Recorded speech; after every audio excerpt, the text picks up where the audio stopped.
já saí de uma, já entrei na outra. Ajeitando a câmera. Ups. Tan, tan, tan. Peraí. Ai, meu Deus. Oi, Josi. Oiê, quem tá entrando? Renato. Oi, Lívia. Ivan. Silvio. Armando. André. Gil. Ô, Gil tava lá e agora tá aqui.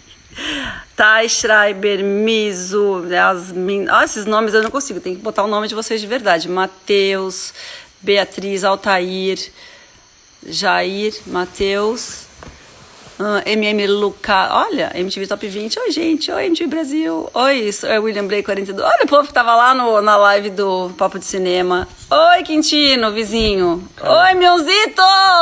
Ei! Olha, Raque Lopes, Cida. Falta só a Penélope. Penélope, cadê você? Oi, Renato. Oi, pessoas que só tem, tipo, iniciais no nome que eu não sei falar. Oi, João Fernando. Oi, Rocha Edu. Um monte de gente, menos a Penélope. Eu acho que ela já tava ali. Eu acho que ela não tá conseguindo. Ai, me pedir pra entrar.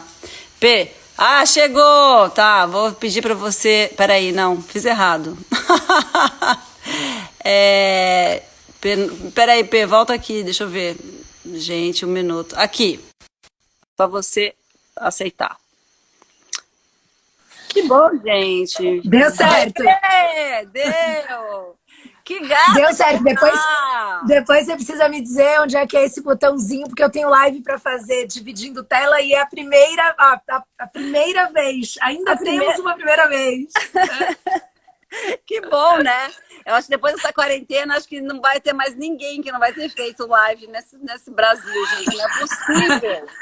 Eu acho que o Instagram devia conseguir fazer logo essas lives de vídeo para vídeo, tipo FaceTime também, né? Porque dava um agilizo na quarentena. Total. Precisa de sexting, né, gente? Eu tenho namorado, meu namorado tá comigo, mas e o sexting? Tem que rolar. Tá osso pra maioria. Não é? Fica a sugestão, acho ótimo. Agora deixa eu ajeitar minha câmera. Peraí, quando a gente chega no ao vivo, algumas coisas mudam. Ô, P, quanto tempo, cara? Não, você vai fazer conta, Marina? Pelo amor de Deus. Nossa, eu acho que foi na festa de 25 anos. Nem sei quando foi que a gente se viu. Cara, aquela festa eu dei assim uma entrada e saída. Porque todo aquele clima, eu não sei, talvez tenha sido a minha maneira de me defender para aceitar, né? Eu acho que foi um baque. Em algum lugar, ninguém que trabalhava lá queria aceitar que aquilo acabou. Então, eu acho que a maioria foi lá para dar o tchau. Eu não quis essa marcação, sabe? Eu não subi, eu não fui lá no cenário, eu não fiquei abraçando todo mundo. Porque eu acho que tudo bem acabar. No fim, eu acho que tudo bem acabar. Eu não sou muito de festa, eu não sei se você lembra. Eu tenho cara de maluca, mas eu sou meio meu pai, né? Então, no dia da festa mesmo, acho que a gente não se viu. Mas não, isso eu tô falando no dia do encerramento da MTV, né? Peraí que eu ainda não consegui. O dia da festa? A festa de 25 anos ali na Barra Funda, agora que é a ficha. Eu acho que eu não te vi lá, não. Não. Eu também fui lá, entrei, passei, dei uma brisa, dei um oi, dois, tchau e ralei.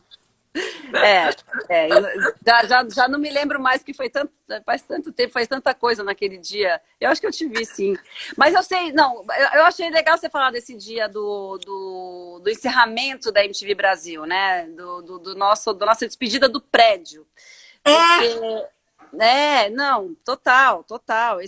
Mas eu tava gostando do que você estava falando. O que você estava falando? Que você não é muito de festa, mas você não quis também...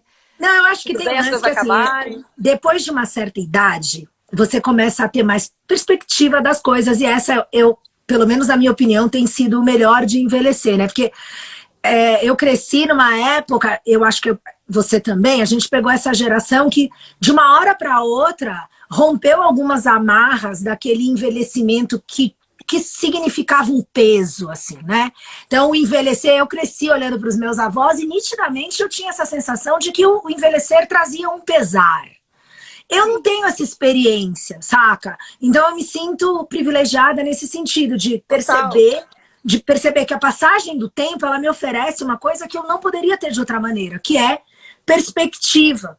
E pensando sobre isso, um dia caiu a minha ficha de que, o envelhecer é legal, ele não tem um pesar, e aquilo que parecia um pesar para mim, talvez tivesse ligado à falta de novidades. Eu claramente percebo Total. que a geração mais velha, que quem hoje está com 70, 60, a partir dos 60, lógico, você tem exceções, mas ainda é aquela galera que olhava para a juventude com muita saudade. E eu não sou nostálgica, eu percebi ao longo das décadas que eu curti pra caralho ter trabalhado na MTV, foi incomparável, foi de verdade um momento especial na história da produção visual no país, assim, isso é indiscutível, indiscutível. Porém, foi um momento especial e ele ficou onde ficou, ele vai estar sempre... Ele sempre vai ter esse brilho na minha memória, mas quando alguém me perguntar, você não morre de saudade? Eu sempre fico eu titubeio, porque não, eu não morro de saudade. Total. Nossa, a gente é muito parecida nesse aspecto, sabia? Eu não sabia. Jura? Não, porque você falou umas coisas super bonitas agora, vários assuntos. Obrigada, né? Mar. Você falou sobre envelhecer, que eu acho que eu sou muito parecida com você nesse aspecto, e sobretudo nessa questão da MTV, da nostalgia. Eu também sou igualzinha a você. Eu adoro pensar na MTV. Eu adorava trabalhar na MTV. Eu fiquei 18 anos. Mas né, você estava lá, você é uma dessas que estava lá antes de eu entrar. E eu entrei em 97. Então você estava lá desde que começou. Eu estava desde 93. Começou em 91, né?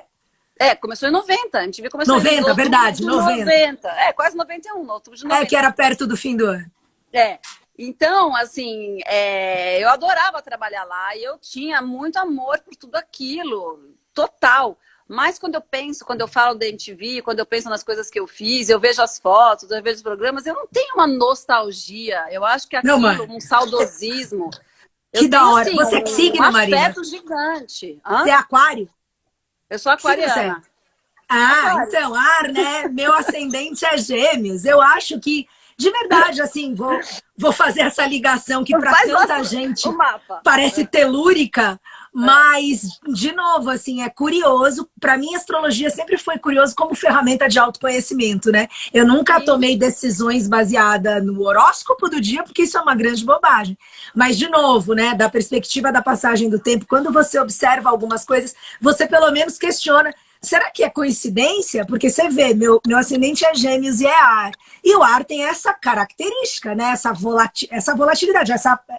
Ele é efêmero, ele passa, ele muda, né? Ele não é tão constante, não é tão estável.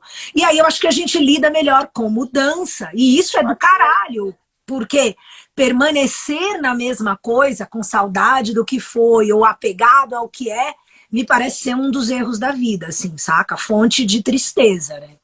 De frustração. Total. Então é isso, assim. Agora, uma coisa que eu ia te perguntar, depois eu quero voltar nesse tema do envelhecimento, que eu achei muito legal também. Uma coisa que eu ia te perguntar é assim, quando você estava lá, quando a gente estava lá, porque a gente estava lá ao mesmo tempo, e a gente fazia aquelas loucuras todas, você fazia muito mais loucura que eu, que você sempre foi mais doida, mas assim... Eu? Que loucura que eu fazia? Muito mais. As grandes loucuras que eu fazia era o quê? Falar pau, cu e buceta na televisão. Uau! Que loucura! Não, você fazia xixi, né? Aliás, alguém me lembrou, a Robertinha. A Robertinha outro dia falou assim, você tem que perguntar pra ela o dia que ela estava ao vivo, aí ela não desligou o microfone e foi no banheiro. Sou eu. Eu não acho que isso é uma loucura. Eu acho que isso é a otimização de um tempo curto no intervalo breve versus uma bexiga explodindo. E assim, se eu tivesse que tirar aquela caixinha presa do fone, do mic, porque o pessoal da CS ia me ouvir e mijar, eles que deviam desligar, né? Vamos começar. Pessoal do Switcher, quem não desligou o telefone na hora que a Pena foi no banheiro, foram vocês. Eu acho engraçado o áudio. Tá? Na verdade, era o contrário. Eu já ia trocando uma ideia. Eu falava, vocês lá vou. Eu já meio provocava, porque eu não tenho pudor, né, Mas isso é uma coisa que eu também pensando, sempre achei que tinha a ver muito com Salvador, com ter crescido na praia, também numa década muito mais livre. Então, assim, uma época mais livre, num lugar que tem corpos à vista o tempo inteiro, né? Então, e ainda na família que eu nasci, que é uma família que Para esse tipo de coisa, era muito de boa, né? Eu tomava banho com a minha avó quando criança. Aí um dia eu pedi para tomar banho com a minha avó, porque eu tomava banho com a minha avó, às vezes com a minha mãe, às vezes com meu pai. Eu tomava banho com algum adulto.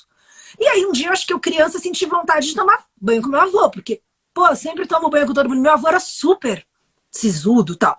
Mas ele, brilhantemente, né, entrou numas de bancar tomar banho comigo. Então, eu fui e tomei banho com o meu avô, que é uma coisa, né, pouco frequente. Eu não vejo de verdade nada demais. Eu acho que isso só me beneficiou, né? Então, acho que a gente sim tem muito pudor com o corpo. Mas numa hora dessa, você acha que é só isso, amiga? Não.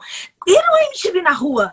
Quando eu tinha que, tipo, a gente estava indo no carro, na van, puta trânsito, o nego inventava de fazer o programa lá em São Bernardo, aí saía, pegava um trânsito maior e eu precisava mijar. Então, assim, ou era na van, tipo, numa garrafinha, ou eu parar, ou já aconteceu, de eu chegar, tá atrasado, não ter banheiro e tem que entrar, o nego já começou o programa por telefone, e eu pedi pra alguém pegar uma canga, uma toalha, alguma coisa, e, meu, alguém me protege aqui, chegar numa moita e fazer...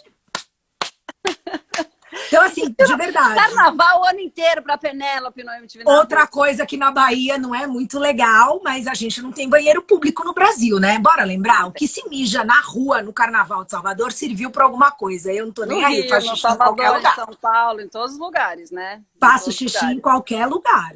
Tiver um trânsito... Mas voltando para a pergunta. A gente vai ter que fazer isso vários. Vamos fazer um podcast, vamos fazer uma live semanal. Eu tenho que lembrar do que eu estava perguntando, porque eu mesmo depois vou para outro canto. É o aquário em mim. Quando uma hora volta. Deixa circulando, que é que nem coronavírus, é pelo ar. Joga no ar. E vai. Não.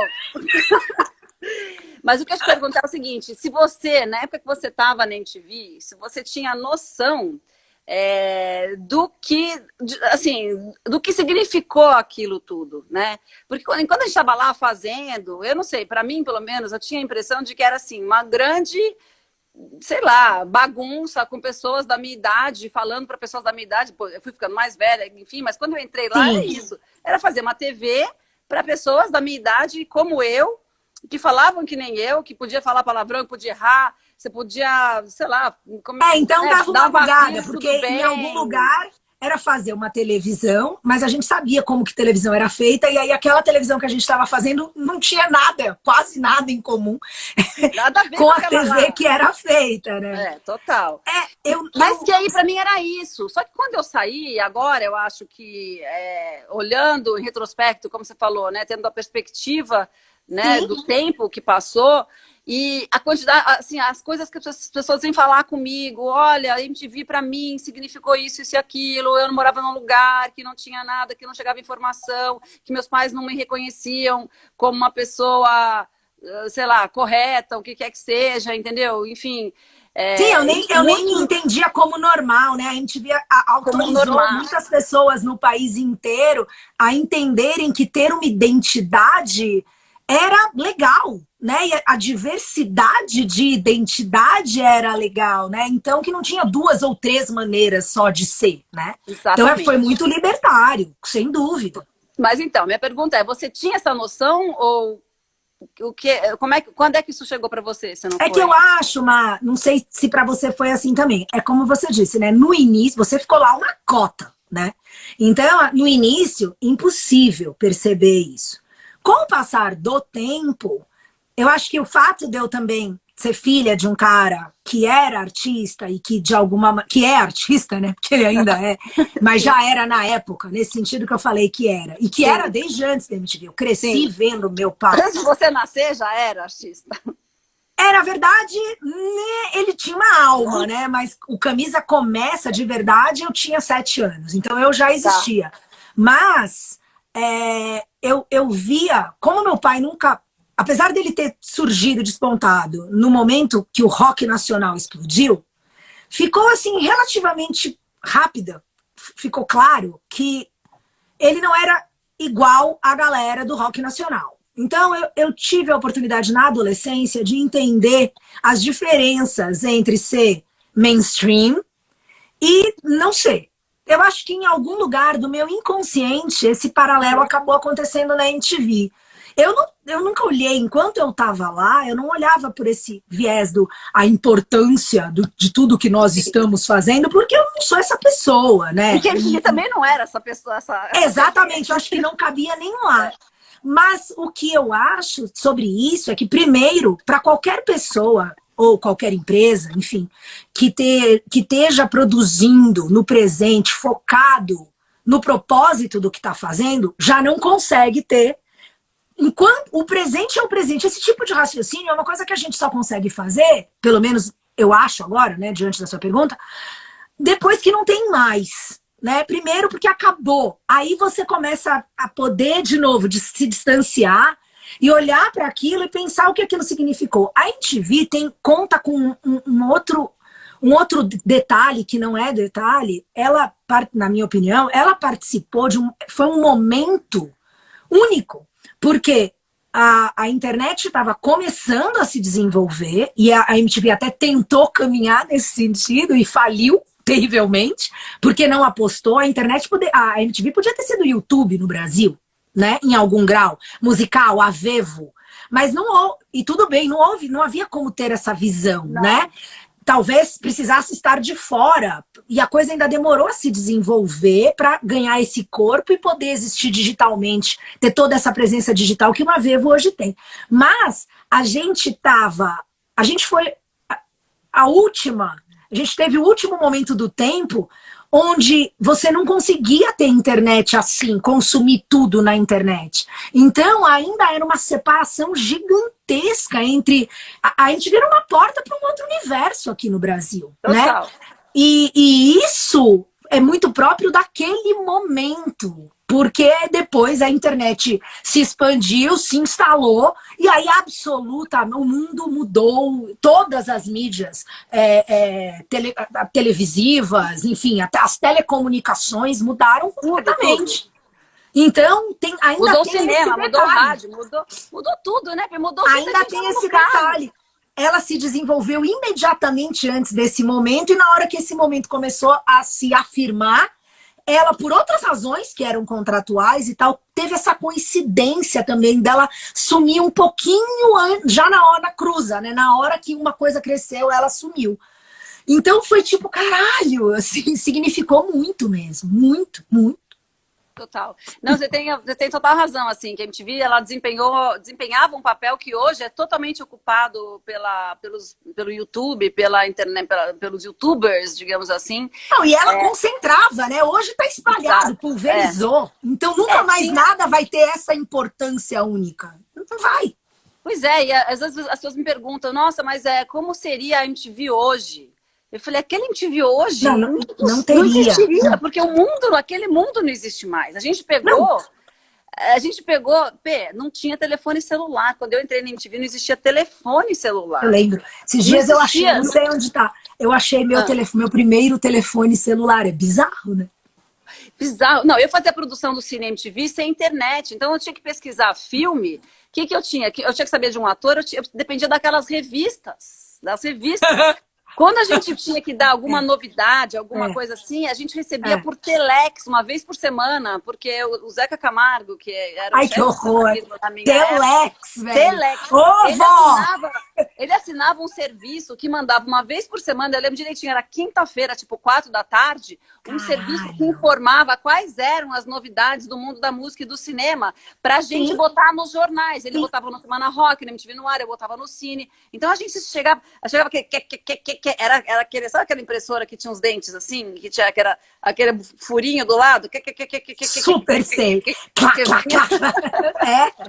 Chegava aquilo e a gente falava, aquilo era a informação em tempo real, mais real que tinha, e que era de horas atrás. E a MTV era super moderna. Eu lembro dos Macintoshes coloridos. Lembra? Né? Tipo, caraca, aquilo assim, pra mim, eu lembro claramente dos computadores e as cores, e você fala, e a gente mexia naquilo e era nada, né? Era um peido hoje. Como assim? E de novo, muito rápido. Muito rápido. Mas eu lembro, quando compraram aqueles computadores, eu esqueci o nome daquele computador, que era iMac, não era um iMac, pode ser, enfim, que eram aqueles coloridos, cada um tinha eram azuis. É desse que eu tô falando. São os Macs mesmo. Era um verde, um laranja, um vermelho, um roxo. Eu lembro disso, foi assim, e só na MTV. Tanto é que, ó que louco, eu aprendi a mexer em computador, porcamente, porque eu não edito, eu não mexo em imagem. Eu uso computador como um mortal comum, né? Mas o que eu aprendi no Mac. Então, se você me der um PC, amiga, eu falo pra todo mundo, eu não falo PCs. Eu não sei mexer num PC, não rola. É muito louco, porque eu aprendi a mexer lá. Total. Ô, Pê, falando nisso, aprendendo a mexer em iMac, sei lá,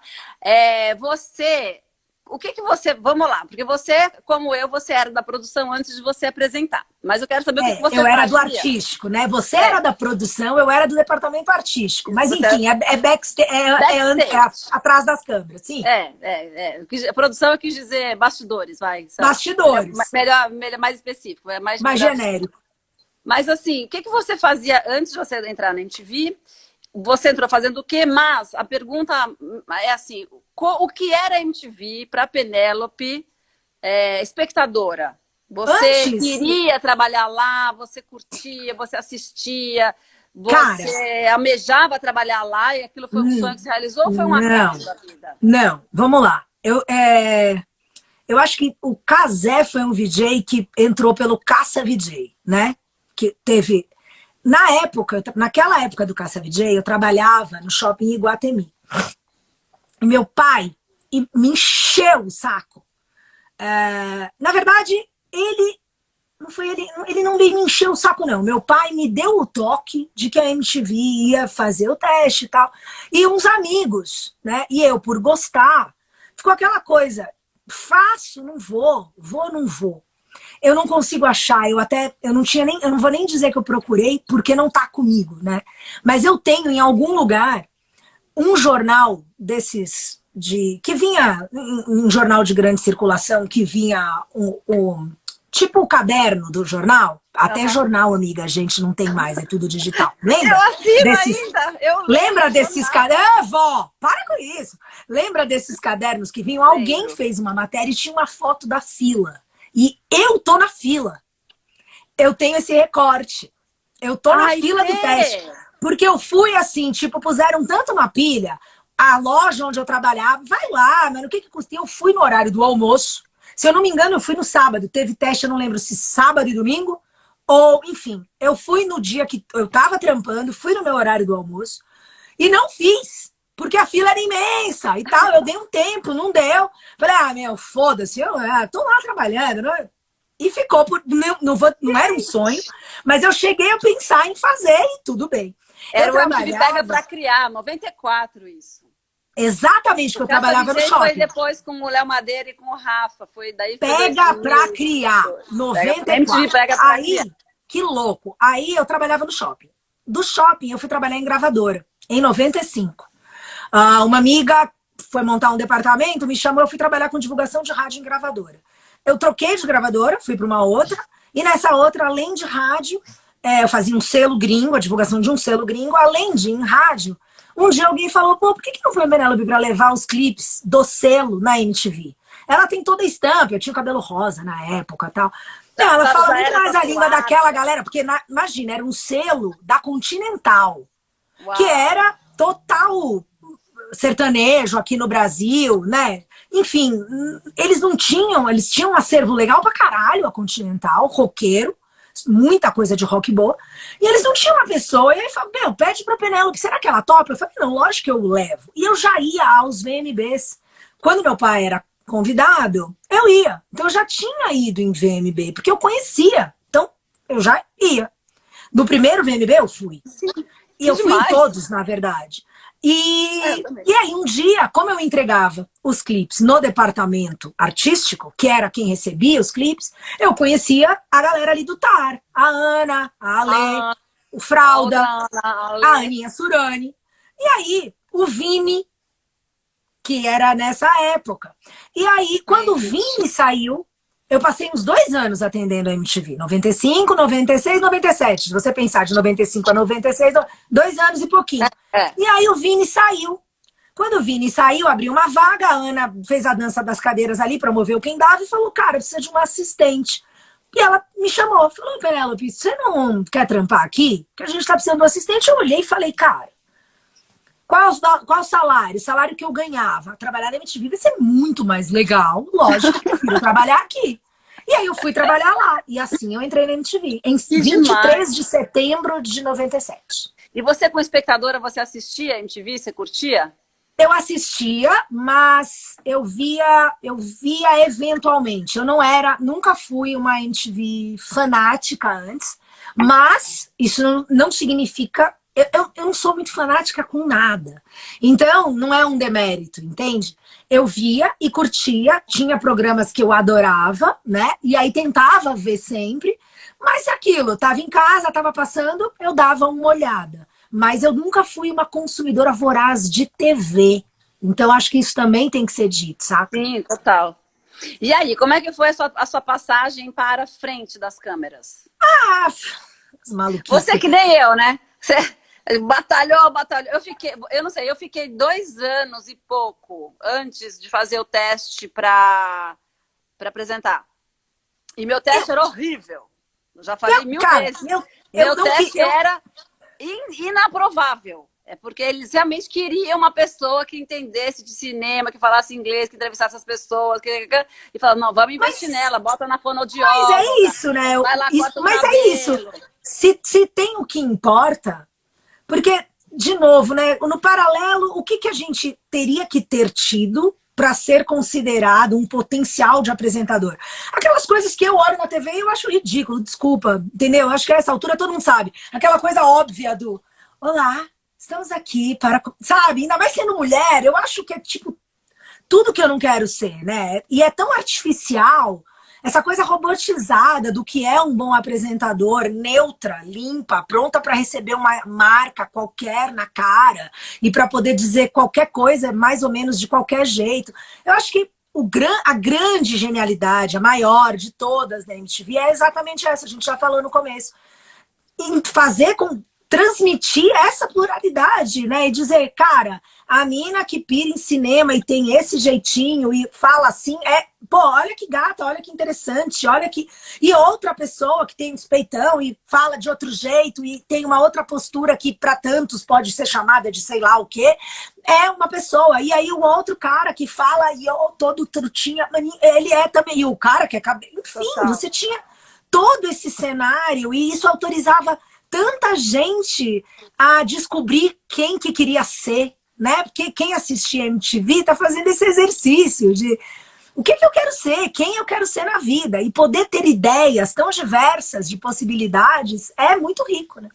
Então essa eu acho que é a maior contribuição. E aí tem outras, os assuntos, quebrar os paradigmas, falar nessa linguagem que é pertinente, né? Já que você tem essa imagem livre, essa língua, essa comunicação tem que estar dentro dessa liberdade. Então, e eu sinto falta disso hoje no mundo pra caralho, saca? Parece que o mundo rachou em 2, né? Você tem o Fla e o Flu. E tipo, e assim, ninguém tira o pé do campo, olha e fala, véi, eu nem tô sendo paga pra jogar, entendeu? Eu no máximo boto um dinheiro pra comprar aqui, tô dando essa grana pro estádio e, mano, entendeu? Pera, eu acho que falta, hoje passou pouco tempo, mas essa ideia de ensinar as pessoas a enxergar diferenças como algo positivo para que a gente possa respeitar a todos, né? Eu acho que isso de repente sumiu. E aí é eu contra você, ninguém olha direito nada e a ideia... Porque liberdade, para mim, vem junto com responsabilidade, né? Junto, não existe uma coisa sem a outra. E aí ou você para desenvolver o seu senso crítico, e aí você, se quiser ter um senso crítico, não quiser comprar um discurso pronto, porque ele te é confortável ou porque você tem preguiça de assunto, seja pelo que for. Se você não vai caçar as mangas e meter, mergulhar e olhar o que o outro lado está dizendo, você precisa querer ouvir o outro lado para saber qual é a reclamação dele, para que ele possa te ouvir. E aí isso vale para todas as esferas, mas isso não está rolando também, né? Eu acho que a gente tem também essa coisa de conseguir se colocar no lugar do outro, de conseguir receber as críticas, sabe, de uma maneira... Eu não sei, por exemplo, a gente falando da época da MTV, assim, eu acho que a gente era bastante consciente, acho que a gente tinha bastante noção, assim, da nossa responsabilidade, apesar da gente ser muito, né, porra louca. Eu acho que a gente queria acertar. A gente tinha a intenção de acertar. Isso sem dúvida. Acho que nós éramos essas pessoas, entende? Sim. Eu acho que, assim, quem tava lá e falava pra... A gente tinha essa... Eu não sei, a gente também... Nós já éramos seres humanos, né, em algum grau, com consciência né, do outro, né, digamos assim. E aí, o que eu acho é que, assim... Obviamente, assim, sei lá, o mundo mudou muito de uns tempos para cá. Eu acho que os movimentos identitários ganharam, graças a Deus, né, um espaço gigante. E às vezes eu Graças a Deus, sim, lógico, precisa desse espaço, mas há que se preocupar com o que é feito desse espaço. Porque em diversos cenários, isso também pode ser usado para silenciar, para suprimir. Então é muito cuidado, tem que se ter cuidado sempre. Porque senão você acaba tomando o lugar daquele que te oprimia e passa a oprimir. E há que se ter cuidado, sempre. Não dá para ter uma regra de ouro que valha. Ninguém está acima de ninguém. Ninguém está acima de ninguém. E esse é um exercício difícil de fazer. Quando você tem que olhar e falar, cara, eu posso achar o que eu quiser, mas é só a minha opinião. A outra pessoa tem direito de ter outra. Eu sou muito pela liberdade. E eu acho que liberdade é uma daquelas coisas que não existe liberdade parcial. A gente ou tem liberdade, ou a gente não tem liberdade. Então, por exemplo, só para contextualizar assim, um discurso, o bullying, né? Por um lado, o bullying magoa. Por outro lado, o bullying fortalece. Para mim isso é muito claro. Eu não estou defendendo o bullying, mas eu estou dizendo que é uma maneira de você se preparar. Você vai lidar com frustrações na vida. Vai ter gente que vai olhar para você e não vai gostar de você. E ou você aprende, na minha experiência pessoal, assim, aquelas... Pô, você acha que nunca me ofenderam? Pelo motivo que for. Porque eu falo muito palavrão, porque eu não tenho esse comportamento tati-tati que era esperado, né, de um ser feminino. E eu, ao invés de me receber... Porque eu sou muito tatuada, então era... Ai, que coisa horrorosa, que suja. É muito louco, porque...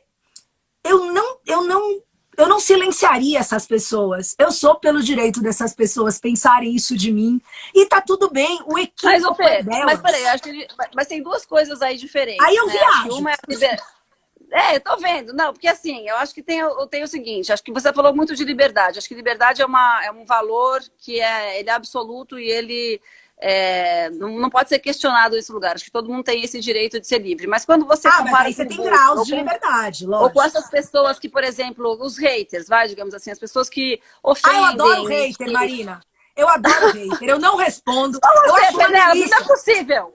Cara, então, uma vez eu dei uma entrevista para um cara muito querido, que é o Feltrin, um jornalista. A gente bateu um papo, isso não tem nem tantos anos assim. E a gente chegou nesse papo dos haters e eu falei para ele, ele perguntou como eu lidava, claramente ele viu na minha resposta que eu não tinha um problema com hater. Eu entendo assim, meu Instagram é aberto, né? E aí a pessoa, se ele é aberto, ele é livre para qualquer pessoa aí escrever o que quiser. Eu acho que a pessoa tem direito de dizer o que ela quiser para mim. E o mais legal disso é que eu tenho o direito de ignorar. E eu juro que eu acho muito divertido quando eu ignoro. Como é que você trata? Eu não apago, não bloqueio, eu não apago, não bloqueio, não deleto, eu não deleto, não bloqueio, não respondo. Fica lá. Gente, que maravilha. Eu vou fazer um debate sobre isso, porque eu conversei sobre isso com o João Gordo na segunda-feira. Ó, minha live com o João começou assim, tá? Vou te explicar. Foi assim. Tá o João conversando aqui comigo, de repente o João para e fala assim, peraí, só um pouquinho então, bolsominion, filho da puta aqui, peraí, pá. Aí, tirou. Pronto, mas eu acho... Embora. Aí eu perguntei pra ele repetir isso. Eu falei, João, eu às vezes não sei como agir, porque... Você sabe exemplo, qual o problema? Na minha visão dessa atitude, você fez tudo que a pessoa queria. Pensa, tem uma pessoa querendo te afetar. Eu acho que ele queria, digamos assim, acho que ele queria que o João brigasse com ele, alguma coisa assim. Mas aí ele conseguiu o que ele queria. Veja bem, ele queria que o João brigasse. Tava no poder do João ignorar. E ele fica lá provocando. Minha avó tinha uma frase, Marina, que eu trago para minha vida. Se eu tivesse... Pode estar na minha lápide, uma delas. Mas essa eu acho foda e me marcou muito. Minha avó sempre dizia, filhinha, quando eu era pequena e alguma coisa dessas acontecia, minha avó sempre dizia, filhinha, a careta fica na cara de quem faz. E eu entendo isso hoje, assim, como algo tão, de uma genialidade, uma simplicidade genial, saca? Porque o incômodo, a gente fala assim, fulano tá me incomodando. Essa frase, ela precisa, lógico, as situações e situações. Mas em muitas, na maioria das vezes, é a gente que tá se incomodando com fulano. Então, quando eu não me incomodo com fulano e olho pra ele e falo, coitado, eu juro que eu me solidarizo com o hater. E eu explico. Eu penso, sabe a tal da empatia? Eu me coloco no lugar do hater. E eu penso, o que seria preciso? Tá faltando na minha vida? O que precisava acontecer na minha vida para eu dedicar a minha energia para ficar xingando alguém por mídia social que eu nunca conheci, nunca conversei? E de onde vem essa necessidade? Eu tenho muita pena, de verdade, assim, sem... Cara, eu tenho dó, porque é um desperdício de energia tão grande que eu não consigo ter raiva dessa pessoa. As pessoas começam a influenciar a sua vida, né? Isso que eu estava dizendo. Já discordo daí. Isso. Peraí, mas deixa eu acabar de falar agora. Vai lá. Quando a pessoa começa você fala a da liberdade, eu acho que a liberdade, você falou uma coisa muito certa, tá? Que é a questão da liberdade.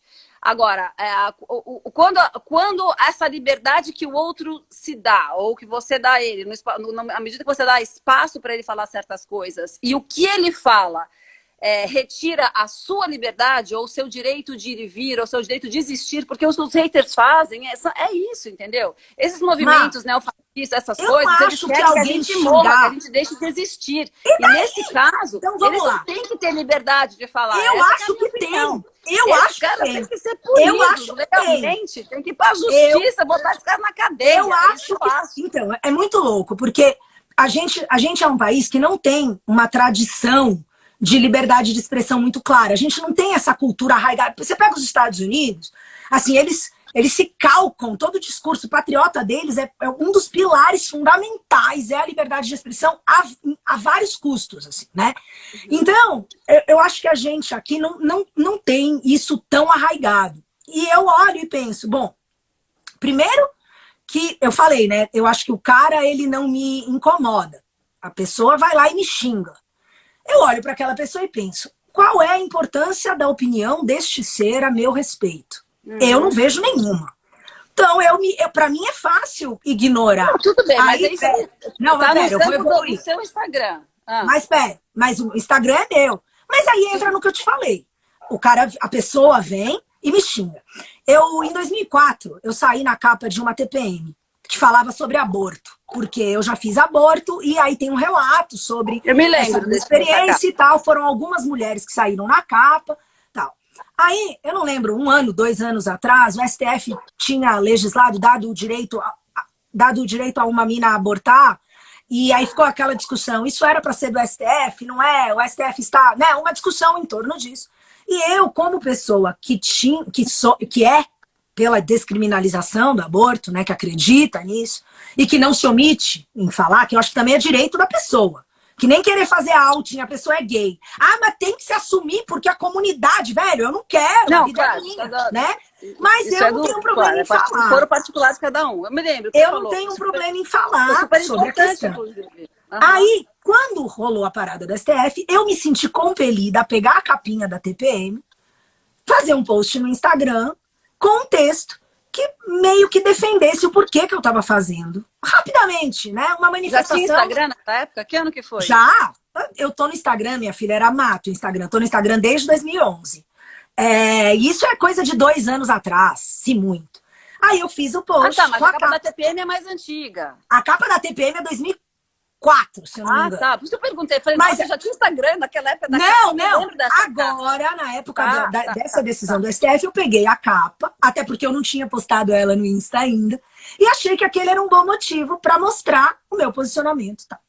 Marina, é muito louco. Quando você toca nesses assuntos polêmicos, né, que para tantos é um assunto polêmico, eu boto aspas porque para mim não é. Quando você toca nisso... gente, pessoas marcam outras pessoas. Então vem naquele post, acaba vindo muita gente que não segue. E muita gente vem porque discorda, né? Então já vem para te agredir. E nessa linha, ali naquele post, tem uma boa quantidade de pessoas que desejam que a minha mãe tivesse me abortado, que eu não... Coisas assim, esse tipo de coisa que é o mais agressivo possível. Bom, você pode conversar com... Eu não vejo nenhum problema. Não, eu não vejo nenhum problema.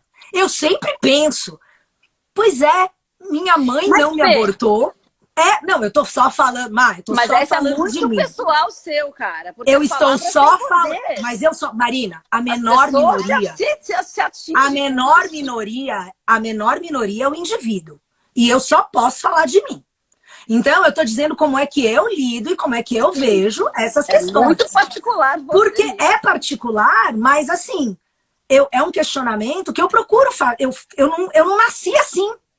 Eu parei, tentei me distanciar de mim mesma, porque é óbvio que em alguma medida alguém te agredir verbalmente. Cara, quando eu trabalhava no Iguatemi, eu era tatuada pra caralho já. Aí eu ia no banheiro no sábado, eu cruzava com pessoas que me viam e elas nem notavam. Enquanto elas estavam me vendo, elas vinham na minha direção fazendo assim, ó.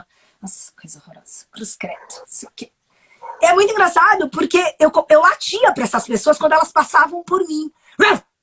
E aí elas paravam e ficavam me olhando e eu me divertia. Então, assim, eu sempre eu fui aprendendo a lidar com esse tipo de opinião do outro sobre mim e aos poucos foi ficando claro que isso só teria importância de fato se eu desse importância. Pra gente fazer um paralelo rápido com uma coisa que tá diretamente ligada pra mim, não é tão óbvio, mas assim, uma pergunta que me faziam por causa do ponto P, muito na época que eu tava no ponto P. Eu penso como seria se fosse hoje.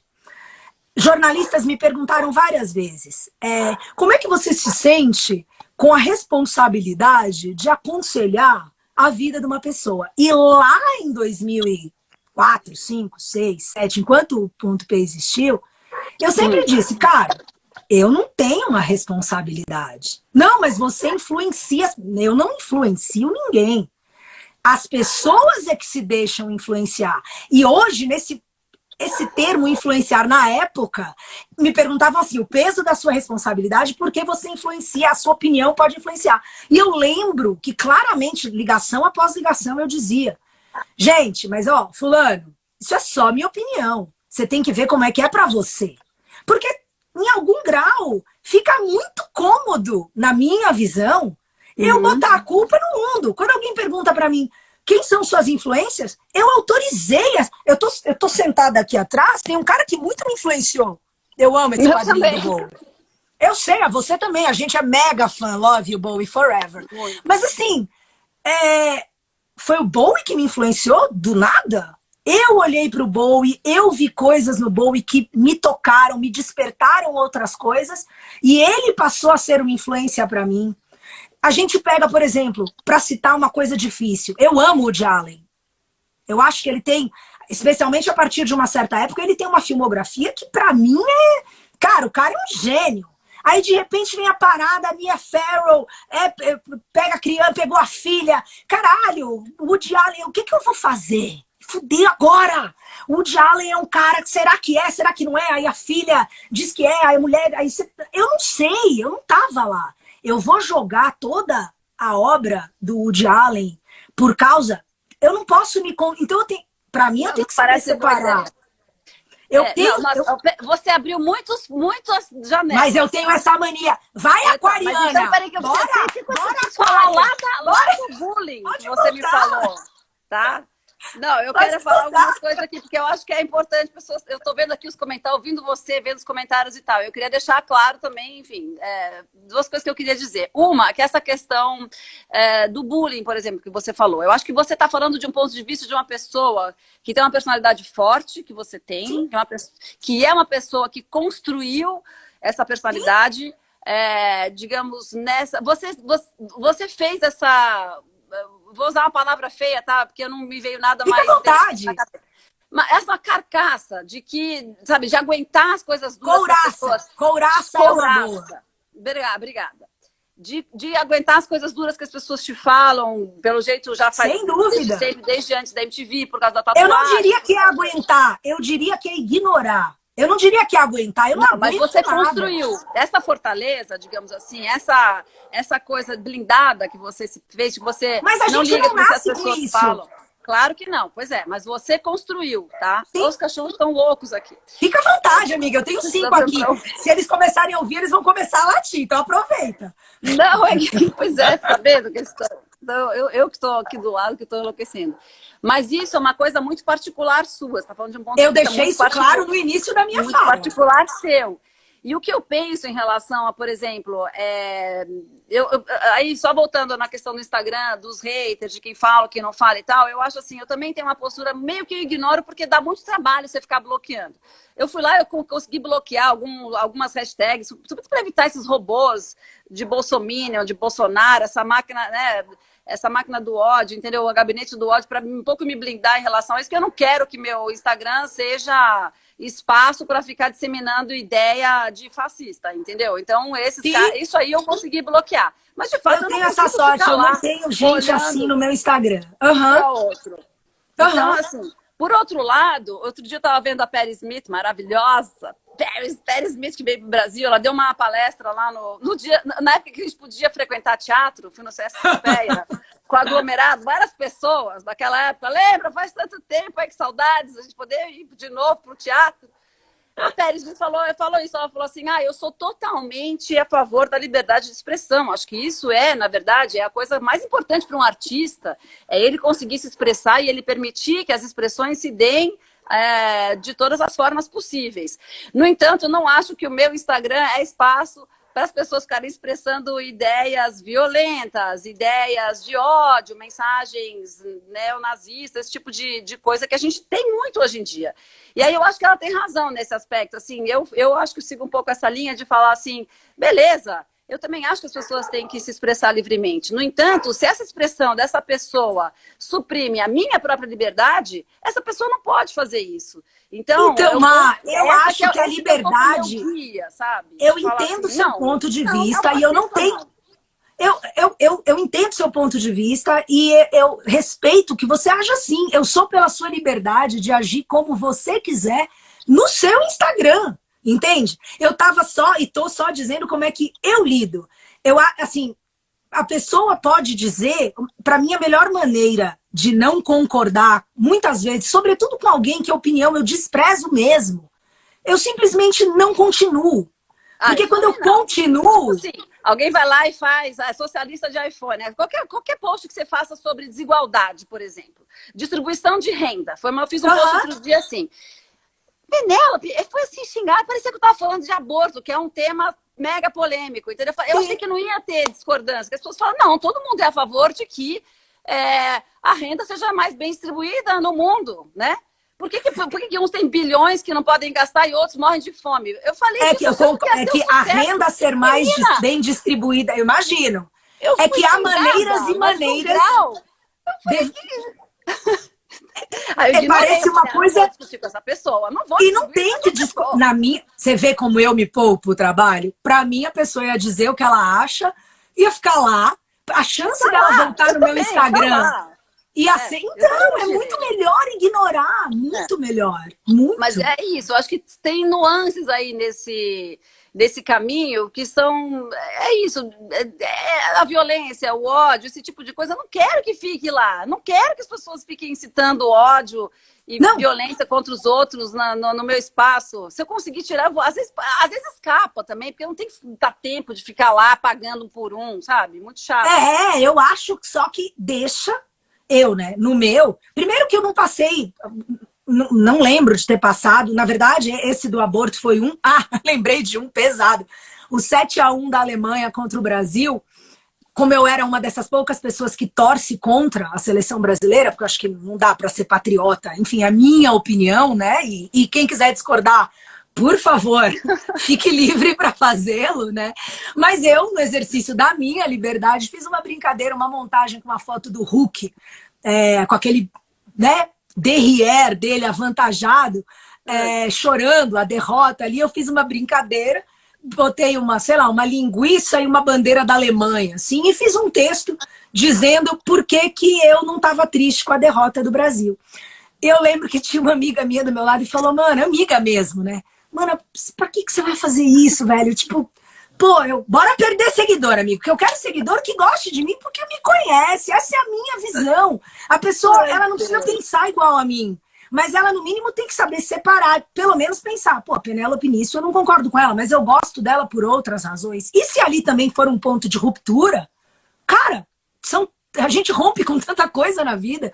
Verdade. Tudo bem, saca? Então eu procuro manter a minha liberdade e eu quero que a minha seja respeitada. E aí eu procuro sempre respeitar a liberdade, mesmo de quem, tadinho, tá com raiva no coração, saca?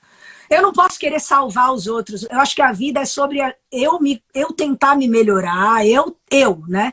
O ego, porque o que me preocupa nessa ideia de que a gente vai saber o que é melhor para o outro, é que isso é que é muito totalitário. Isso é que é muito autoritário. Então, a minha preocupação, eu estou aqui honestamente falando de uma preocupação, né? Porque eu acho que é um risco que se corre. Quando, às vezes, com a melhor das intenções, você acha que sabe o que é melhor para o outro mais do que o outro. E aí, no paralelo, no pano de fundo, eu sempre penso que é impossível salvar o mundo. Cá para nós, eu meio que sou pela extinção da humanidade. Eu acho que a humanidade é um projetinho que não deu muito certo já. Eu concordo com você. Nós somos a praga que está tomando, né? Que tá, não sabe, foi dado tudo a nós, né? Dado, sim, enfim, né? Uma terra maravilhosa, uma natureza incrível. Tudo, Marina, foi dado tudo. Qualquer coisa, pega uma sementinha, você planta, aquilo lá vira uma árvore gigante que te dá frutas, comida. Não, você tem tudo. Dá e a gente vontade de apertar o reset. Acabando. Reset. Reset. Não é à toa que você tá cercada de cachorro, que você gosta de natureza. Eu gosto de bicho também, entendeu? Faz muito mais sentido, instintivamente, tem uma noção. E aí a gente tem, porque a humanidade, porque o ser humano é tão inteligente. Fico olhando. Falando isso, quantos cachorros você tem, Pê? Agora eu tô com 5. Ai, gente. Cadê o bezão? Né? Isso não mudou nada. Não. Amiga, aqui, ó. Dog is God. Pra mim, gente, cachorro. É um anagrama, olha. God is dog. Que legal. Só uma coisa, antes que assim, eu sei, uma frase também que eu costumo dizer é que eu só sou responsável pelo que eu digo, né? Não pelo que as pessoas entendem. Então, assim, em 2020, eu imagino que quem me conheça há tanto tempo tem uma noção de que eu sou uma pessoa que é absolutamente pela liberdade. Eu não estou negando que minorias e injustiças sejam cometidas. Se eu precisar dizer que eu não sou fascista, vai doer. Tipo, eu me recuso a fazer essa afirmação, porque eu acho que isso está mais do que claro para qualquer pessoa que minimamente dê um Google no meu nome, né? Mas eu acho que essa ideia de atacar aquele que questiona o ponto de vista do outro, porque o diálogo é essa troca, né? A gente tem que ter uma troca livre de ideias, né? E quando a gente perde as estribeiras e acusa o outro de uma pecha, eu acho que isso é que é um problema, né? Aí é que você vê que a compreensão não aconteceu, porque eu espero não ter desrespeitado absolutamente ninguém. Eu tenho amigos negros, eu tenho amigos gays, eu tenho amigos trans, eu tenho amigos de toda sorte, de classe social e tudo mais, e eu consigo me comunicar respeitando todo mundo, e essa prova eu não preciso dar. Porque, de novo, né, se a gente for olhar os comentários, eu sei que vai haver aquela galera que vai pegar a minha fala e tentar deturpar, saca? E aí, se eu me importar, eu tô me contradizendo, saca? Enfim. Não, mas eu acho que a gente tá... Não, acho que é isso, a gente tá conversando e... Às vezes as coisas... Na verdade, tudo isso começou porque eu ia falar uma coisa que era o seguinte, assim, que a gente olhando hoje à luz dos nossos tempos, em que... Tudo começou com essa palavra, com as questões identitárias, vindo com mais clareza, digamos assim, para o debate, sim, que é super importante. Às vezes, eu tenho medo de olhar alguma coisa minha na época da MTV e falar assim, gente, eu devo ter falado alguma merda. Você acha que você falou? Não sei!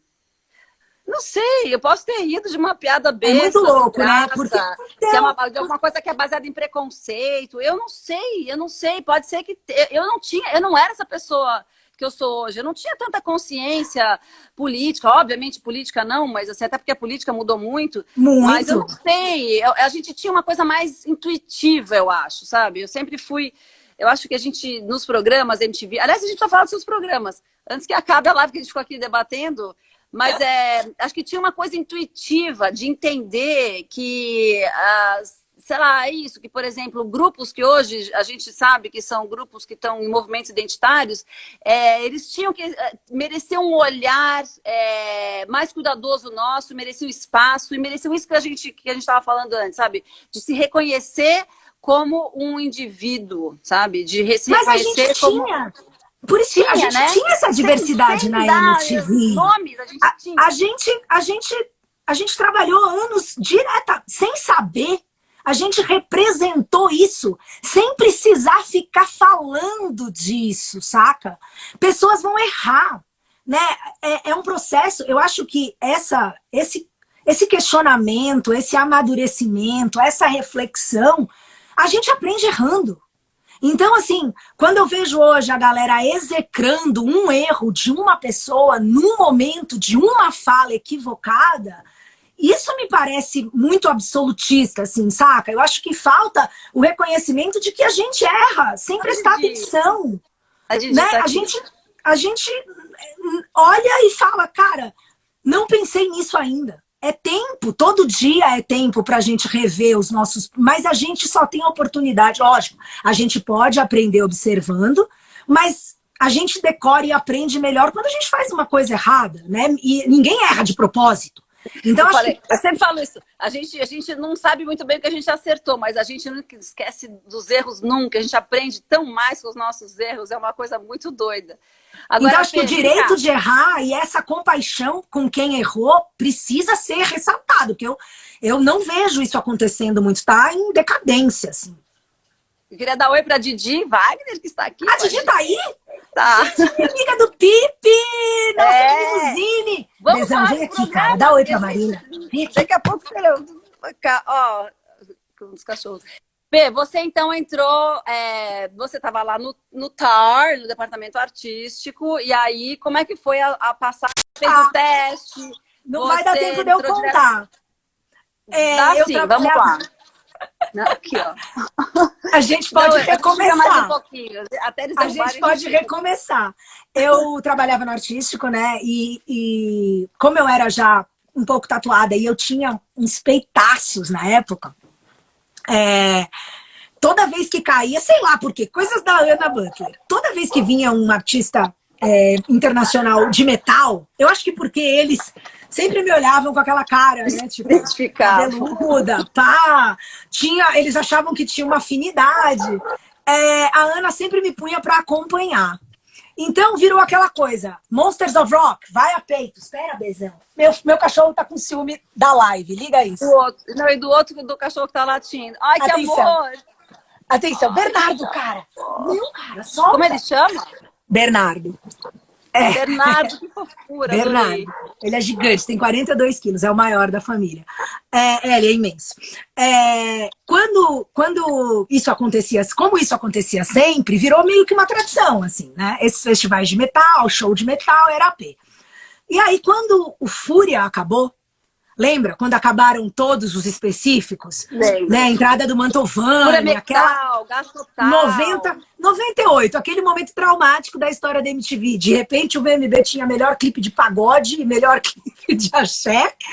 Isso já era 2000, né? Não sei já. Mas eu acho que a mudança é ali, 98 ou 99, mas eu não vou saber a data. Tá. Mas nesse momento ali, tiraram o Fúria, tiraram o lado B, né? Tinha tirado o IO, tinha tirado todos. Depois de um ano sem esses programas na grade e revendo, então, como é que a coisa ia caminhar, mercado fonográfico e tal, entendeu-se que havia necessidade de um programa que tivesse, se não só metal, que tivesse música pesada, né? Sim. E aí, vamos montar um programa de música pesada. Vai ter metal, vai ter hardcore, pode ter metal melódico, pode ter hardcore melódico.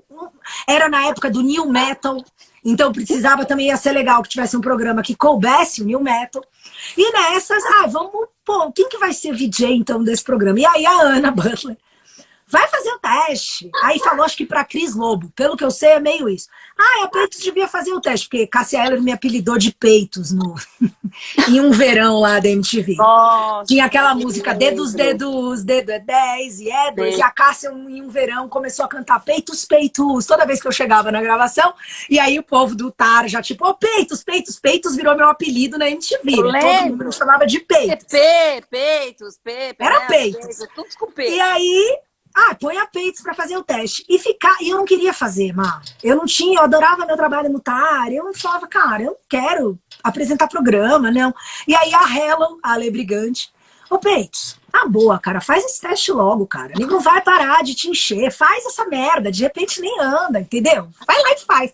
E eu falei, cara, quer saber? Talvez seja o melhor jeito de separar. Só que aí, tipo, eu fiz o teste e acho que muito como com você, meu teste eu acho ele terrível. Eu, tipo, querendo encontrar um jeito de anunciar os clipes, tipo, visivelmente, sei lá, nada à vontade, sabe? Um incômodo, meio tímida, meio incomodada, insegura. Fiz o teste, aí veio a bomba. Não, vamos falar, fazer teste é a pior coisa do mundo, é horrível. É que nem fazer prova, já não basta prova na escola. O teste de VJ é tipo aquela prova que o professor te chama pra ir na lousa responder na frente dos outros. É uma chamada oral. Eu odeio fazer teste. Horrível, eu também não gosto. E aí, só que aí, Peitos, então, você quer fazer o programa? Aí eu, cara, não, como assim? Eu vou sair daqui do TAR? E aí, no primeiro momento, me tranquilizaram. Falando, não, é um programa semanal, de meia hora. Vem, Bezão, vem. Fala, mãe, a live acabou. Mano. Nossa, que gigante! Bernardo. Se ele subisse aqui no sofá, ia ser da hora. Ele é um boi. E aí, eu falei, bom, é uma vez por semana? A Ana falou, você sobe, grava e desce. Eu falei, tá bom. E aí, eu comecei, eu fiquei, tanto é que eu comecei a apresentar o riff, no outro ano o Pipe. Os 2 primeiros anos... os 2 primeiros anos eu mantive meu trampo no TAR. Eu só saí no 3º ano quando surgiu ali a ideia de ter o Pulso com o Léo Madeira. E aí, seria diário. E daí a Ana falou, não, então se você for continuar por aqui, diário não dá, porque daí é muita sobrecarga e tal. E aí vai ter que escolher. E foi um drama, porque eu não queria de jeito nenhum perder minha carteira assinada, mana. Eu fiquei numa noia, lógico. É verdade, a gente passou. Cara, você vai ter que abrir uma PJ. Mas cadê meu 13º? Cadê meu... E já era o sinal do que hoje, né? Imagina, de lá pra cá, isso virou praxe, assim, né? Praxe. Total, eu também, nossa, minha única carteira assinada na minha vida foi na MTV, eu fui pessoa física durante 10 anos CLT, recebendo fundos de garantia, plano de saúde, eu fui 10 anos, cara. Cara, não, pra mim essa banhada aí... Saudade, durou, pagar meu PIS. Mas talvez aí a gente percebeu que é um pouco insustentável, né? No fim, parece que essa conta, enfim, é muito complexo, né, cara? É muita gente no mundo. Não, mas aí pra gente era jogo, porque a gente ganhava mais e daí tinha que fazer as coisas por fora. Mas, enfim, sinto saudade da minha carteira. Não, como ainda não é. Difícil pra cacete, cara. Difícil ser. Sempre foi suado. Aliás, hoje nem se fala. Nem vamos falar nesse assunto, senão a gente não vai. Não, dinheiro, pelo amor de Deus. Não, só que você quer ganhar. Não queremos falar de dinheiro. Aí você fez o Pulso com o Léo. Aí o Pulso era diário. Sim. E aí... E depois, como é que foi? Putz, cara. Bernardo tá louco. Ele quer Bernardo é estrela. Bernardo tem um Instagram. Vamos só terminar essa... Eu tô vendo que ele tem vários fãs aqui. Ele tem um Instagram próprio? Ou é só Bernardo tem um Instagram que eu faço um trabalho porco pra caramba. Eu devia postar nele como influencer e ele me sustentar. Já falei pra ele tem que me sustentar. Você sabe que eu sigo o Instagram de cachorro? Eu adoro aquele Luda Golden. É o labrador, é um famoso aí. Adoro. Não, tem vários. Quando acabar, eu vou te mandar um perfil. Que são 3 labradoodles com um bebê. E o bebê dorme. Os bichos parecem uns ursos de pelúcia. E o bebê dorme abraçado. E o cachorro fica abraçadinho, botando o bebê. 3 dogs. Não, eu vou te mandar. Esse tem que seguir. Tem que seguir. Não, quando eu boto... Sabe quando você bota naquela parte do Instagram que é assim, explore, sabe? Sim, lógico. O Instagram. só entra coisa de bicho pra mim, porque aí ele já entendeu que eu só clico naqueles. Não adianta você me mandar foto de fitness, de celebridade, de fofoca. Bota foto de bicho, eu vou clicar no gatinho, no passarinho. Tamo junto. Na tartaruguinha. Os meus também. Cachorro, então. Não, todos, mas aqueles de encontros de natureza absurdos também, tipo quando eu sigo um perfil que tem um pastor alemão que é amigo de uma coruja. Ai, e a coruja fica no colo dele. Essa é a coisa mais linda.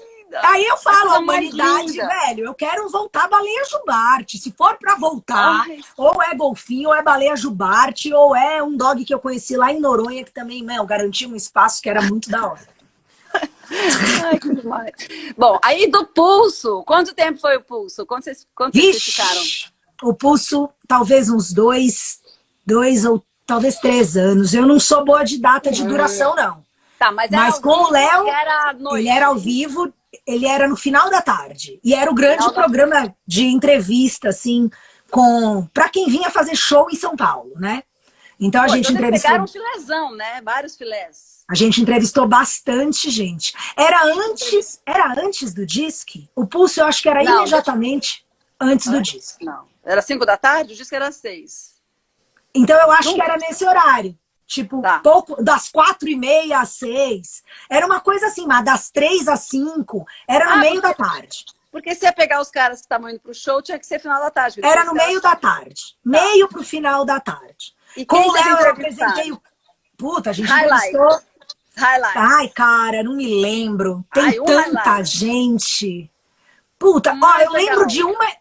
A entrevista que eu lembro, uma das que eu lembro de ser assim, que pra mim foi sensacional e uma surpresa absurda, foi a entrevista da gente com o Ed Mota. Cara, o Ed Mota é uma figura. E tipo, eu conheci o Ed Mota como qualquer pessoa, né? Então você via ali, e ele tem aquela... Ele tem toda uma aura de um cara extremamente culto, e ele é, né? Mas ele parece ser um cara refinado, né? Um cara que fala português, né? Era um lorde. E aí, de repente, ele abre pra gente que quando ele era adolescente, ele era metaleiro. E aí começou a contar várias que ele aprontou na escola e que ele amava metal. E aí você conhece o Ed Mota toda essa figura. E eu fiquei apaixonada por ele. Ele é incrível. O Ed é incrível. Assim. Encontrei ele poucas vezes no mercado. Sabe, em situações absurdas, ele sempre carinhoso. Puta cara. Ele é um gentleman, né? Eu sempre que eu encontrei com ele, assim, é uma pessoa elegantérrima, finesse, super educado e bem carinhoso. Carinhoso, gentil. E engraçadíssimo, que era o que eu não imaginava, né? Não imaginava que ele fosse exatamente, ele é super culto e engraçado, é isso. E escrachadaço. Quando ele abriu esse lado, eu e o Léo, a gente pirou, assim. Meu, saudade do Léo. O Câmbio que eu fiz com o Léo, que foi um programa incrível também. Você fez 2 programas com o Léo, agora fiquei com ciúmes. Você não citou, você não lembra? Não, mas eu acho que você fez mais programas com ele. Porque... Não, só fez o Top Top. Mas o Top Top marcou, assim... ele teve uma duração grande, né? Acho que eles foram 5, 6 anos no ar, O Top Top é um programa de longevidade. Eu fiz um outro programa que eu fiz com o Léo que eu amava, foi o Câmbio, que teve, se não me engano, 2 temporadas. Então ele era um programa de verão. Então já por aí já muda. Lembro do Câmbio, lembro. Eu ficava no estúdio em São Paulo e o Léo ficava se fudendo pelos litorais do Brasil. Lembro total. Por isso esse programa que vocês se comunicavam remotamente. Eu no estúdio e ele por aí. Meu, que programa demais. O Léo é um cara especial. Vamos, assim, pausa para falar do quanto o Léo é um cara especial. Maravilhoso. Ele veio aqui muito. Já. Eu queria fazer de tudo de novo. Quando acabarem os DJs, quando acabar o ciclo. De novo! Eu vou voltar para falar com todos de novo. Porque eu fico vendo a Didi aqui, vontade de falar mais com ela. E internacional, P, teve algum? Que você entrevistou? Minha primeira entrevista internacional, eu nunca vou esquecer, eu tava super nervosa, me mandaram pra Miami pra entrevistar o System of a Down. E eu, tipo, caralho, assim, e foi um Ozfest gigante, e é muito louco, porque a última vez que eu vi no My MTV, se não me engano, aqueles especiais que fizeram lá pela época do fim, em algum momento eu vi umas imagens dessa entrevista. E, cara, eu tô, assim... Eu sou outra pessoa na entrevista. Primeiro porque eu tô falando assim. Você viu quanto eu tô nervosa? Porque eu tô assim, ó. Hi, I would like to ask you guys. Tipo, eu olho pra entrevista, eu choro de rir, porque eu falo, Penélope, mano. E eles são, apesar de que eu amo o System, inclusive, eles foram outra surpresa, porque o papo, a voz, o tom era de uma suavidade. Grande parte do meu tom ter mudado foi também pela voz dele, pela conversa. Era de uma suavidade e ele foi de um carinho, porque eu comecei e eu falei, né? Falei, gente, vocês me... Ó, eu preciso avisar. É minha primeira entrevista internacional. Tô super nervosa. Tô super feliz de estar aqui. Eu adoro a banda. Mas assim, go easy on me, sabe? Foi tipo, por favor. E me ajuda, me ajuda. E eles foram, assim, carinhosos. E foi um puta... Eu fiquei... E aí foi um puta show. Foi super legal. Eu entrevistei Helicopters, que é uma banda que eu gosto. E foi legal. Mas, assim, eu não pirava em entrevistar artista, porque eu aprendi com meu pai que artista vira e mexe. Esse momento da entrevista do artista, muitas vezes, era uma imposição da gravadora. Total. Né? Quando o artista tá afim, quando o artista tá afim de fazer, é do caralho. Mas quando ele não tá afim, você fica ali, tipo, você pergunta uma coisa, o cara fala, puta pergunta óbvia, saca? Essas coisas que você fala, velho, vai se fuder. Então, assim, eu não pirava em entrevistar artista, não. Eu falo, mano, não... Quando artista vira e mexe, é um bando de gente deslumbrada que acha que é mais especial que os outros. Eu acho isso um saco. Então, tipo, nunca ia dar liga, saca? Tipo, e aí então você entrevistou alguém que você era muito fã, assim? Eu tinha medo de entrevistar quem era fã, porque eu falei, vai que eu me decepciono, vai que acontece isso, a pessoa tá de saco cheio de estar lá, obrigada, porque tem que vender aquele produto, tem que divulgar aquele negócio. E aí eu vou entrevistar e a pessoa vai ser chata comigo, daí vai ser uma me dá uma patada. Toda fantasia na minha cabeça. Mas eu não, porque eu conscientemente evitava entrevistas, então eu não sei até que ponto isso ficou claro. Eu nunca disse, gente, me poupa aí. Mas eu acho que também, naturalmente, eu comecei a fazer mais programas de comportamento e aí a coisa foi simplesmente, eu conversava com a galera, que é muito mais minha cara. Né? Então, lavanderia, o na rua, o próprio ponto P, ainda que não com as pessoas ali presentes. Né? Mas tinha uma interação, né? Mas é a troca com gente comum, que nem eu. A Didi falou que tomou um café com seu pai outro dia, que ele é mó gente fina. Meu pai é sensacional. Meu pai, eu sou suspeita. Na época meu que pai a gente saía na rua, né? Nossa. Meu pai é foda. Eu penso nisso agora. Na época que a gente ia no teatro, na época que a gente ia na padaria, que a gente ia tomar um café na rua com as pessoas. Que isso... Não, vai ter uma live com meu pai agora no sábado. Eu vou fazer uma live, ele tocando, meu irmão tocando. E eu batendo um papo, vai ser massa. Eu tô mega afim. Vai ser super legal, porque é isso, né? Tem que encontrar maneiras da gente se distrair um pouco. E assim, eu me preocupa porque esse não pode ser o novo normal, né, cara? Não, por favor, que esse vai voltar para o normal, que não vai ser o normal de antes. Então eu boto... Olha, nessa hora eu tenho um pouco de esperança no brasileiro, hein? Eu acho que o brasileiro, na hora que chegar fim de ano e carnaval, minha esperança no brasileiro nunca teve tão... assim, nunca contei tanto com isso, porque emendou. Acabou fim de ano, carnaval, puta, esquece aí, imunidade de rebanho já pá, sistema imunológico bem, e puta, Deus, por favor, que a gente volte, porque não tem nada mais humano. Tem que ter alguma sorte, né, gente? Vamos lá. Não tem nada mais humano do que um abraço, né? Você encontrar, pegar... Por favor, eu só penso nisso. Eu falei, gente, ainda bem que esse negócio chegou aqui depois do carnaval. Porque tem gente que suspeita que já estava antes. Então, bora agradecer a quem deixou o carnaval rolar mesmo. Rolar, por favor. Obrigada. Ô, Pê, antes da gente ser derrubado aqui, eu quero saber do ponto P e do MTV na Rua, que eu perguntei para você antes de começar. Quais são os seus programas favoritos? Ponto P e MTV na Rua. Sem sombra de dúvida. O ponto P sou eu, né? Eu sempre digo, já falei isso em outros lugares, mas eu não consigo falar algo que resuma melhor. Cara, você ter a oportunidade de ter um trabalho, receber, pra dar sua opinião e ser você, caralho! Tipo, falar de um assunto que eu já falava, eu curto essa interação. Eu já fazia isso antes. na troca de ideia com os meus amigos, às vezes com pessoas que eu não conhecia, e almoçar numa rádio com a mina da programação, e ela tava com uma amiga, e a amiga tava enrolada com um cara. E me contava, eu já, não, pera, mas como é que é? Então era o ponto P. Eu sempre fui o ponto P. Então um dia eu pude, por 5 anos, fazer isso.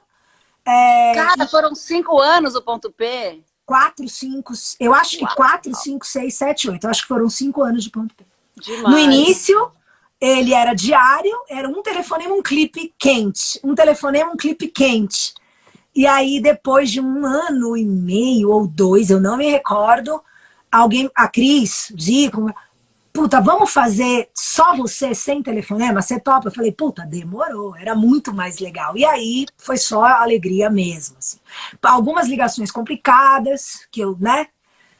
Porque, putz, você não pode, é aquilo, não dá pra resolver a vida do outro, né? E sempre é só minha opinião, mas algumas situações são muito mais complexas na vida, né?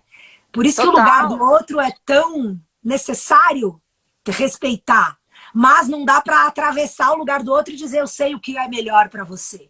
Então isso talvez esse exercício, né? Lá no ponto P, assim, ficou muito claro pra mim. Né? Que a ideia é formar, a gente tem que formar a couraça, cara. A gente tem que formar, é do nosso interesse, senão tudo afeta a gente. E aí você vai ser esse bebezão. Sabe aqueles filmes de ficção científica que mostram a humanidade recebendo as coisas no sofá, sentado? O que eu acho foda da vida, Maia, é que a vida é dureza, né? A vida não é pra ser confortável, divertida e a gente tá num resort, num paraíso, desfrutando. Essa não é a real da vida. Não, total. Então é osso, gente, assim. estão falando da Julie. Mano, a Julie é um clássico do ponto P, né? A melhor, não, uma das, que é a do vizinho. Eu não tô lembrando. Ó, tá todo não, mundo você não vai aqui, lembrar, Marina. Você não tem que lembrar, não tem como lembrar. Mas essa é uma das pouquíssimas ligações do ponto P que tá no YouTube. Alguém gravou isso e alguém postou, porque não fui eu. Eu adoraria ter essas fitas. Mas a Julie, cara, a Julie é a melhor figura. É um telefonema que vale ver. E a Julie virou esse clássico do ponto P. Tem gente que... Azar de quem cruza. Alguém botou o bordão final meu, que é como eu encerro a ligação. Pra Julie, ela tá angustiada, Marina. Porque ela namora um cara, mas ela tá pegando... Como é que é? Ela namora um cara, mas ela tá pegando um outro cara e ela gosta dos 2 caras e ela tá na dúvida. E o cara que ela tá pegando é o namorado da melhor amiga dela. Ai. E aí eu falo pra ela, mas por que então você não termina com seu namorado, pega o namorado da sua amiga, ele termina com ela, você namora com o namorado. Ai, mas eu gosto tanto do meu namorado. Então é uma coisa do tipo... E assim, ela fala, que desde o início ela fala assim. Então, quando ela diz alô, sou a Julie, eu falo, nossa, Julie, que sexy. E aí ela começa a falar, eu falo, entendi, você é uma vaca. Então, Julie, ela faz assim, ó. Ou seja, ela é uma vaca e ela não tem um problema com isso. E a ligação é muito divertida e no final ela fica meio, eu falo, mas Julie, qual que é o problema? Ela fala, ai, eu não sei. O que eu faço? Eu falo, Julie, relaxa, vive, gata, porque a vida é assim. Azar de quem cruza. Tem gente que na vida da gente é assim, Julie. Azar de quem cruza. E essa é uma ligação, assim... Maravilhoso, azar de quem marcante. Cruza. Agora eu entendi porque que virou meme, cara. Porque é perfeita essa frase. Você tem que ver. Ai, Julie. gente, fazer o quê? Ai, azar de quem cruza. Quem Mas não é? Não é, a Julie tá tão feliz, tá tudo... Entendeu? Não tem. Vai lá, Julie. Vai lá. Total, cara.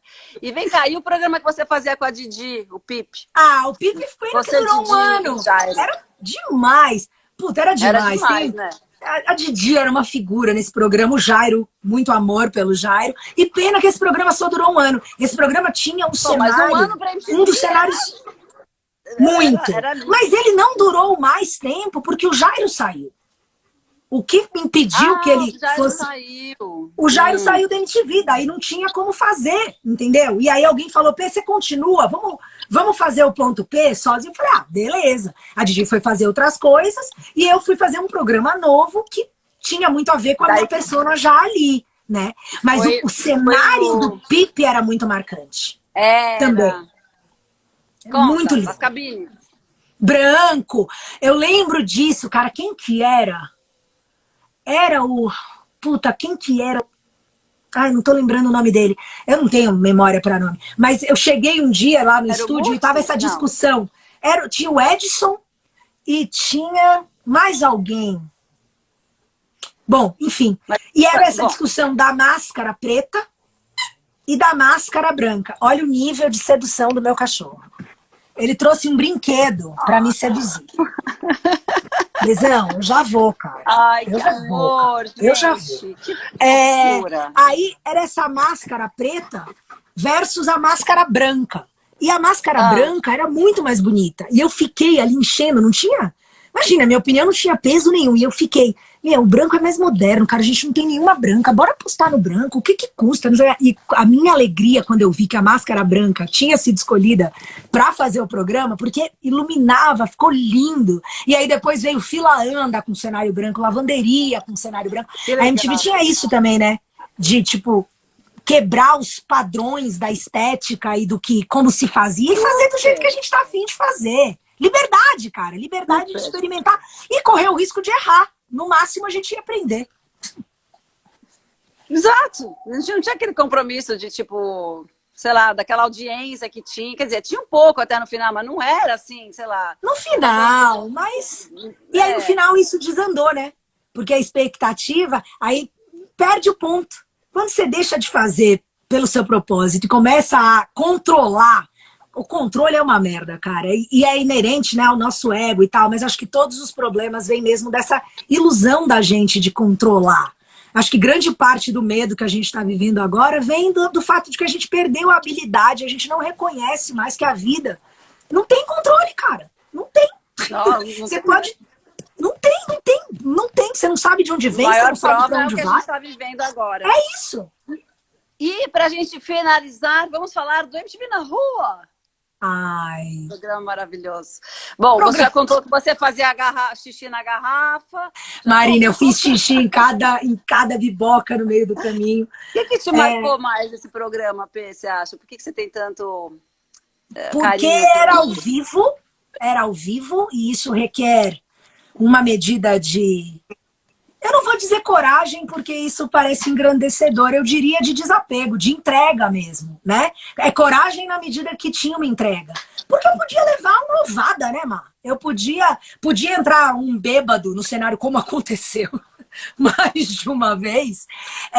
A gente interagia com pessoas. Vem fazer o chora. A pessoa podia dizer que ia falar de uma coisa e na hora falar de outra. Total, Mas total. O que eu era a pessoa na MTV que não gostava de gravar. Né? Eu gostava do ao vivo. E eu acho que eu gosto mais de ao vivo tudo. não tem nada. Quando a gente faz ao vivo, depois você não quer mais fazer programa gravado, né? Porque gente, Má. Não é todo mundo que é assim, não. No mundo, não é todo mundo que é assim, não. Mas a gente é. E a gente é ar, né? Eu acho que isso tem a ver com o nosso ar. De novo, voltamos fogo. ao mapa astral. Eu sou fogo com ar. Mas é que tem a ver. Comunicação é ar pra caralho. Então... Você é leonina, é isso? Leão com gêmeos? Sou leão com gêmeos, Lua em Áries e Vênus em Libra. Nossa Senhora! Essa Lua em Áries que deu isso aí tudo. O Vênus em Libra vem pra dar uma romanceada, porque não parece, mas eu sou bem bocó. Bem romântica. Mas o Na Rua tinha isso, esse dinamismo. E aí era cada dia num lugar. Tinha dia que tinha 1.200 pessoas na praça em São Bernardo, e tinha dia que tava chovendo, era numa pracinha que ia a galera, família MTV na Rua, 12 gatos pingados, assim, com guarda-chuva, e o programa acontecendo, e eu de capa de chuva, repercutindo notícias. E aí aconteceram coisas marcantes, tipo a morte do Michael Jackson. O Na Rua, a MTV, no Na Rua, foi a primeira emissora de TV a falar da possibilidade, a supor que ele tinha morrido. Então, assim, muito louco. Coisas que só o ao vivo te possibilita, né? Total, não, total. E é isso, assim, dá um... Acho que eu não vou dizer que não... Eu adoro fazer programa ao vivo, mas enfim, eu não sou daquela que só gosta de fazer. Acho que você tem mais essa coisa, assim, do que eu. Aqui, faço gravado. Tem uma coisa no ao vivo que sei lá, que você mexe com a sua adrenalina, que mexe com é um nível de atenção. Que acho que o outro programa, as outras coisas não fazem isso, né? É um nível de atenção, é agora. Eu acho que a vida é ao vivo, né? Pra brincar com... A vida é ao vivo, cara. Então, ou é agora ou não é. E se der errado, deu errado. É só mais um programa. Então, eu acho que é muito fiel. Eu curto por causa disso. Porque, puta, aí você ia gravar. Aí você ia gravar, valendo, deu câmera. Aí você começa lá a ler o TP e, de repente, no meio do que você tá falando, corta. Que foi? Não, um GC aqui que não entrou, deu um probleminha aqui. Total. Tá bom, vai. Aí, sim, Não, vamos aí, fazer seu cabelo, tava meio assim. Falei, gente, deixa o cabelo, foda-se o cabelo, bora aí, tá legal, a gente tá falando. Gaguejou, vai gaguejado, não tem essa, né? Total. Enfim, ao vivo. E você tem coisas gravadas suas que você guardou, Pê? Como tem isso? Não Cara, me essa é a minha toca, né? preocupação. Eu falei, gente, como é que a gente vai fazer para ter esse material disponível? Porque isso todo mundo fica falando, ai, bota as lives no ar. Eu vou botar essas lives, eu tô dando um jeito de deixar essas lives mais de 24 horas no ar, que eu ainda não sei como, mas vou fazer. Mas, sobretudo, a gente tem que ter esse material da MTV, entendeu? Como sabe como? Eu não tenho quase nada, meu. Sabe o que você faz, Má? Tem um jeito, é 1 hora. Na hora que acabar, você grava a sua tela e pega isso e bota no IGTV.